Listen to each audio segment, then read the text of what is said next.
के इस वीडियो में हम देखने वाले हैं लाइंस एंड एंगल्स, जो कि चैप्टर 5 है 7th क्लास मैथ एनसीईआरटी का। इससे पहले हम चैप्टर 1 to 4 बिल्कुल इजी वे में कंप्लीट कर चुके हैं।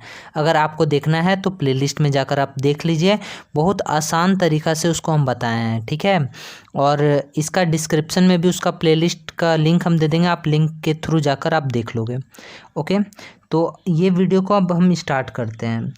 यहाँ पर लाइंस एंड एंगल्स चैप्टर है। ये जो चैप्टर बहुत ज़्यादा इजी है और डिफ़िकल्ट भी है, क्योंकि अगर आप अच्छा से नहीं समझोगे तो आपको डिफ़िकल्ट लगेगा। अगर आपको डिफ़िकल्ट लगेगा तो 9, 10 और 8 क्लास में भी पता चलेगा, लेकिन 9 से बहुत टफ लगने लग जाएगा आपको, ठीक है। आपको चैप्टर बनाने का मन नहीं करेगा, क्योंकि जितना भी बेस है ना इसी चैप्टर में है और इसी क्लास से स्टार्ट हो जाता है। तो इसलिए इसको आप अच्छे तरीक़ा से समझोगे, ठीक है। और बहुत आसान तरीक़ा से हम बताएंगे, एक एक पॉइंट डिस्कस करेंगे और विथ एग्जाम्पल डिस्कस करेंगे, ठीक है। तो वीडियो को स्टार्ट करते हैं। इससे पहले आप किनारे में रेड कलर का बटन है, उसको आप प्रेस करके सब्सक्राइब कर लीजिए।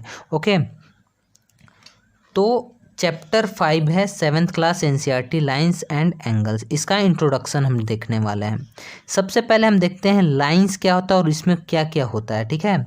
सबसे फर्स्ट जो है लाइन क्या होता है, सिंपल सा इसका डेफिनेशन आप जानोगे कि it has no end points. अब हम बताते हैं कि कैसे। कोई भी पूछेगा लाइन किसे कहते हैं, तो आप क्या बताओगे कि जिसमें एंड पॉइंट ना हो। यहाँ पर ए, यहाँ पर बी, और ये इनफाइनाइटली इधर भी जाएगा और इधर भी जाएगा। यहाँ एरो बना दिए हैं, इसका मतलब इसमें एंड पॉइंट नहीं है। अब हम सेकेंड पॉइंट क्या डिस्कस करेंगे। लाइन में ही क्या आता है, लाइन सेगमेंट आता है।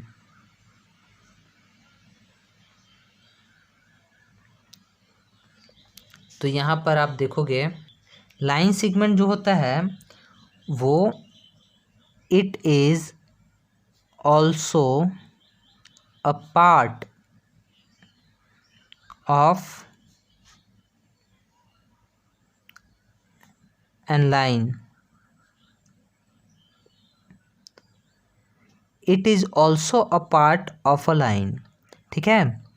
ये भी एक लाइन का ही पार्ट होता है, लेकिन इसमें कोई it has in two ends point, end points, ठीक है। It is also a part of line. It has two end points, मतलब यहाँ पर ए हो गया, यहाँ पर बी हो गया, और इससे ना इधर जाएगा ना इधर जाएगा, ठीक है। यहाँ पर ये रुक गया, इसको हम लाइन सेगमेंट बोलेंगे।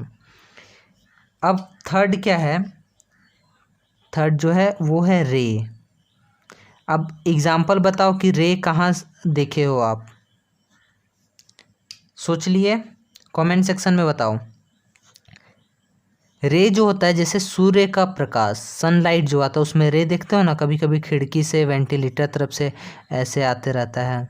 तो उसमें क्या होता है, यहाँ पर ये भी लिखोगे कि it is also a part of line. It has only one and point, ठीक है। It has only one and point. यहाँ से यहाँ पर रुका हुआ है, लेकिन इधर ये पास कर रहा है, इनफाइनाइटली इधर जाएगा, ठीक है। It has only one and point, यहाँ एंड पॉइंट है और इधर ये इनफाइनाइटली जाएगा। तो ये तीन चीज़ आपको अच्छा से समझना था, ठीक है। तो ये समझ में आ गया ना तीन। यहाँ पर हम क्या डिस्कस कर लिए, लाइन सेगमेंट, लाइन और रे भी हम डिस्कस कर लिए, है ना। अब हम आते हैं एंगल डिस्कस करेंगे, है ना। लाइन तो समझ में आएगा, लाइन में तीन चीज़ होता है, लाइन, लाइन सेगमेंट और रे। अब हम देखेंगे कि एंगल किसे कहते हैं।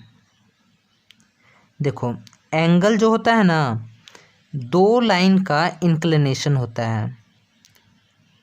इंक्लिनेशन ऑफ टू लाइन, ठीक है। जो झुका हुआ दो लाइन का होता है ना, ऐसे करके एक लाइन ये है, एक लाइन ये है, तो इसी को हम एंगल बोलते हैं, ये वाला पार्ट। यहाँ तक समझ में आया? इंक्लिनेशन ऑफ टू लाइंस, तो एंगल समझ में आ गया। अब हम एंगल में ही देखेंगे कुछ कुछ इम्पोर्टेंट पॉइंट है ना, जो कि फर्स्ट है कॉम्प्लीमेंट्री एंगल क्या होता है।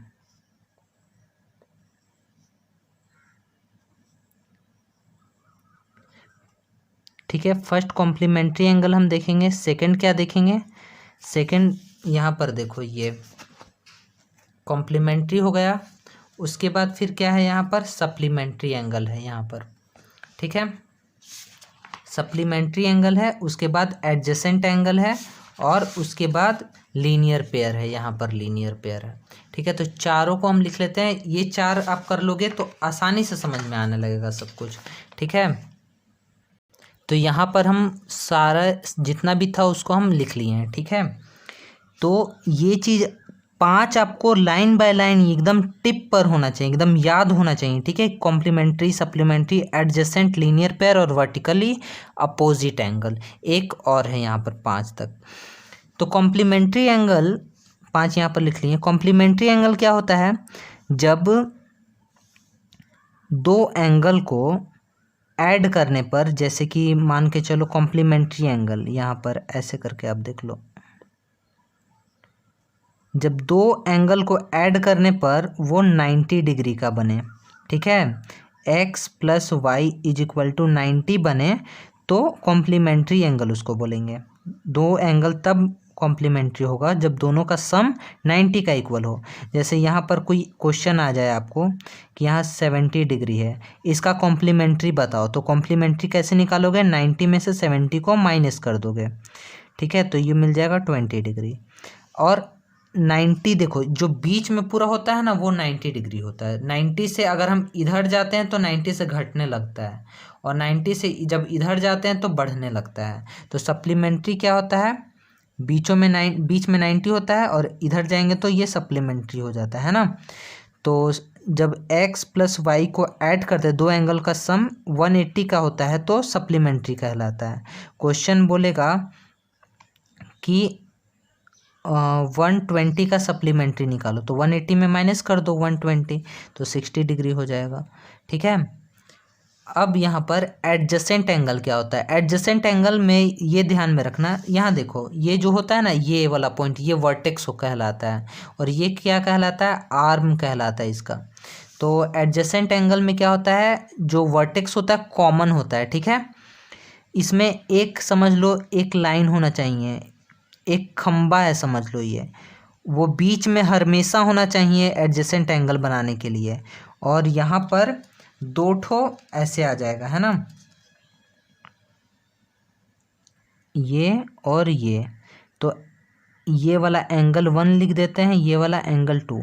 तो एंगल 1 और 2 तब एडजेसेंट कहलाएगा जब एक उस दोनों में कॉमन, दोनों का कॉमन पॉइंट हो, वर्टेक्स कॉमन हो, है ना यहाँ पर, और दोनों के बीच में एक ठो ऐसा लाइन हो। तो angle 1 and angle 2 are adjacent angle, okay.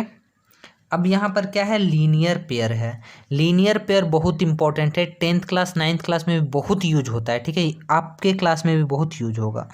जैसे जब भी एक लाइन बना देना, एक लाइन हमेशा कितना डिग्री का होता है? 180 डिग्री का होता है ना।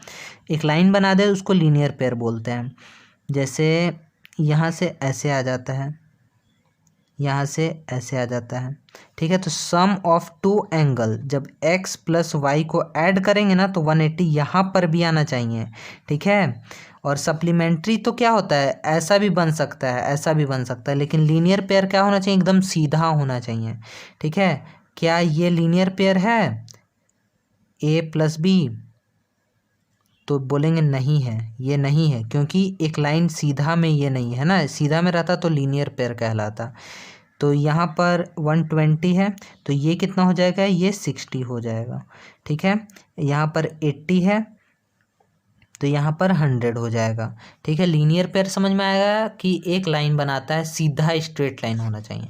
अब वर्टिकली अपोजिट एंगल बहुत इंपॉर्टेंट है, जब एक्स बनाए ना तो वो होता है यहाँ पर ये वाला एंगल 1 देते हैं, यहाँ 2, यहाँ पर एंगल 3, यहाँ पर एंगल 4।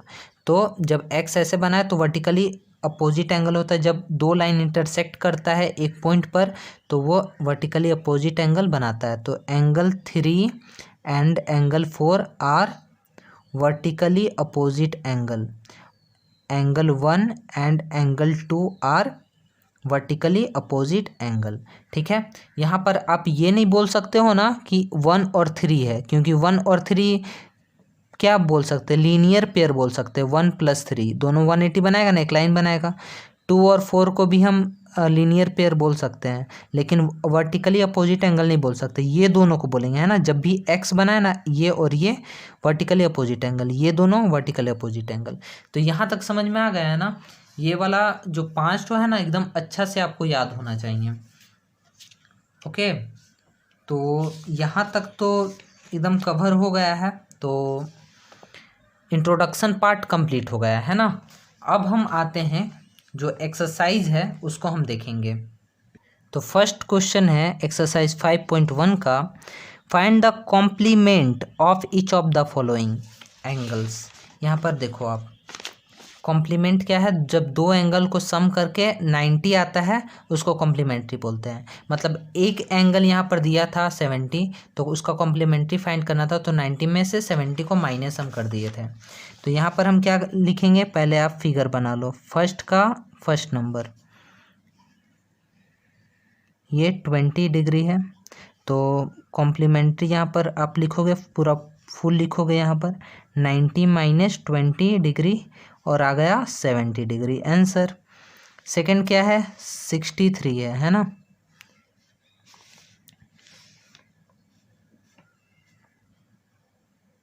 तो यहाँ पर भी कॉम्प्लीमेंट्री आप लिखोगे 90 - 63, ये कितना हो जाएगा, यहाँ पर 7 और 27 हो गया। उसके बाद थर्ड ये वाला है, यहाँ पर है 57, तो 90 - 57 कितना हो जाएगा, ये यहाँ पर 3 हो गया और यहाँ पर 3 हो गया, 33 इसका आंसर हो जाएगा। ठीक है, तो फर्स्ट वाला समझ में आ गया है। अब हम आते हैं सेकंड क्वेश्चन नंबर पर। यहाँ पर कॉम्प्लीमेंट्री फाइंड करना था, है ना। अब यहाँ पर सेकंड है, find the supplement of each of the following. Supplementary आप फाइंड करना है ना। तो सेकंड का फर्स्ट नंबर क्या दिया हुआ है, ऐसे करके दिया हुआ है 105 डिग्री।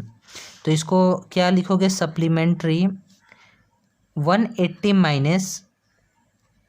105, तो आप माइनस कर दो, ये कितना आ जाएगा 75 डिग्री, है ना। और ये इसका आंसर हो गया। तो सेकंड का, अब ये थर्ड हम बताते हैं। सेकंड का सेकंड आपको कमेंट सेक्शन में इसका आंसर आप बताइए। ठीक है, थर्ड नंबर यहाँ पर है 154, तो 180 डिग्री - 154, यहाँ पर 6 हो गया और 7 में 5 जाएगा 2, 26 डिग्री आंसर हो जाएगा। ठीक है, तो सेकंड भी हो गया है। इसका आंसर आप बताइएगा कमेंट में, नहीं बना तो फिर ज़रूर कमेंट कीजिए कि ये नहीं बना, फिर हम समझाएंगे इसको। अब यहाँ पर थर्ड क्वेश्चन है, identify which of the following pairs of angles are complementary and which are supplementary. ठीक है, इसमें आइडेंटिफाई हमको करना है। यहाँ पर सिंपल सा है, थर्ड का फर्स्ट नंबर 65 डिग्री और 115 डिग्री, क्या करना है, इसको ऐड करो आप। 65 + 115 डिग्री इज इक्वल टू कितना आया, 081, 180 डिग्री। It is supplementary.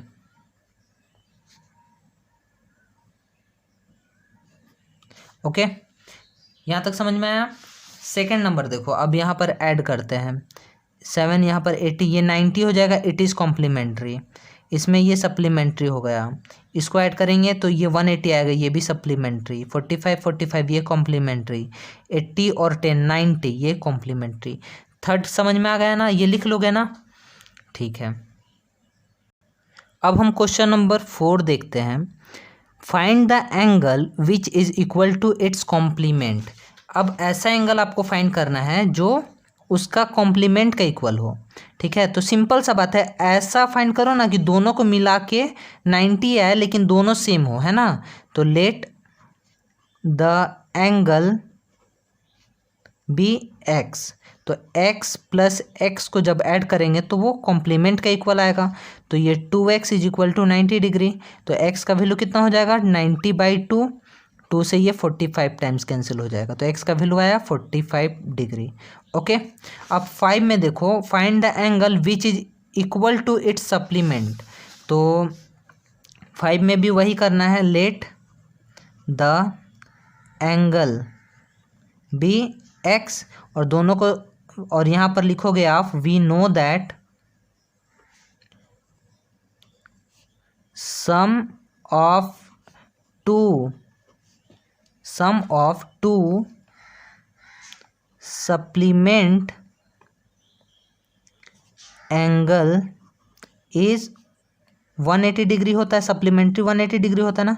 और यही चीज़ जो डेफिनेशन वर्ड प्रॉब्लम यहाँ लिख लोगे, let the angle be X, we know that sum of two complement angle is 90 degree, इसका यहाँ पर लिखना है, ठीक है। ये हो जाएगा x plus X is equal to 180 degree, फिर 2x is equal to 180 degree, तो x का वैल्यू कितना हो जाएगा 180/2, 2 से ये 90 बार कैंसिल हो जाएगा, है ना। तो यहाँ पर 4 और 5 भी हो गया। अब हम आते हैं क्वेश्चन नंबर 6 पे। देखो, इन द गिवन फिगर, ये वाला है, angle 1 and angle 2 are supplementary angle है।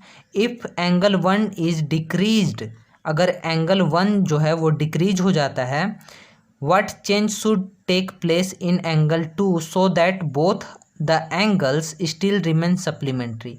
अगर एक जो है घट जाता है तो दो को क्या होना चाहिए कि दोनों सप्लीमेंट्री ही हो, ठीक है। फॉर एग्जांपल हम यहाँ पर आपको समझाते हैं, ठीक है। जैसे ये है, ऐसे करके है, एंगल 1 है यहाँ पर एंगल 2 है, ठीक है। तो यहाँ पर अगर मान के चलो ये 60 है और ये 120 है, ठीक है। तो बोल रहा है ना कि ये जो है ना ये डिक्रीज हो रहा है, ये कम हो जा रहा है। सपोज मान के चलो ये 40 हो जा रहा है, तो इसको कितना क्या होना चाहिए कि दोनों को मिला के सप्लीमेंट्री हो। तो इसको 140 कर देंगे तो 180 हो जाएगा ना, ये दोनों को जोड़ेंगे तो 180 होगा, तो ये दोनों को 180 हो गया। अगर ये घटा तो ये क्या कर दिए, बढ़ा दिए, तभी ना ये दोनों 180 हुआ। तो यहाँ पर आप लिखोगे एंगल 2 शुड इंक्रीज। समझ में आया ना, सिंपल सा बात है कि अगर एंगल 1 जो है 60 है, एंगल 2 120 है, ये घट के 40 हो गया, ठीक है, और हमको 180 ही लाना है, तो 40 ये घट के होगा, ये 120 है, तो दोनों को जोड़ेंगे तो 160 होगा ना, और चाहिए 180, तो इसको फिर बढ़ाएंगे ना हम। तो सिंपल सा बात है, एंगल 2 शुड इंक्रीज, ठीक है, as angle 2 should increase as angle 1 decrease, ठीक है। क्योंकि यहाँ पर 60 से 40 हुआ, 20 कम हुआ, तो इसमें भी 20 बढ़ा देंगे, है ना। ये इसलिए बोले कि एंगल 1 जितना घटेगा उतना ही एंगल 2 को बढ़ा देना चाहिए, ठीक है। तो यहाँ पर क्वेश्चन नंबर 6 तक हम देख लिए हैं। आगे के वीडियो में क्वेश्चन नंबर 7 से हम देखेंगे। उम्मीद है कि क्वेश्चन नंबर 6 तक और इसका इंट्रोडक्शन आपको बहुत अच्छा लगा हो। तो अगर अच्छा लगा हो तो कमेंट में ज़रूर आप बताइएगा, और फिर हम मिलेंगे नेक्स्ट वीडियो में, ठीक है। चैनल को आप ज़रूर सब्सक्राइब कर लीजिएगा, क्योंकि बहुत सारे व्यूअर हैं जो कि चैनल को सब्सक्राइब नहीं करते हैं, केवल वीडियो को देखते हैं, ठीक है। अगर आप चैनल को सब्सक्राइब कर लीजिएगा तो इससे हम लोग का मोटिवेशन बढ़ता है, ठीक है। और आप जितना भी आपके क्लासमेट है उसमें शेयर कीजिएगा कि दूसरा का भी हेल्प हो, ठीक है। तो फिर मिलते हैं नेक्स्ट वीडियो में। Thank you.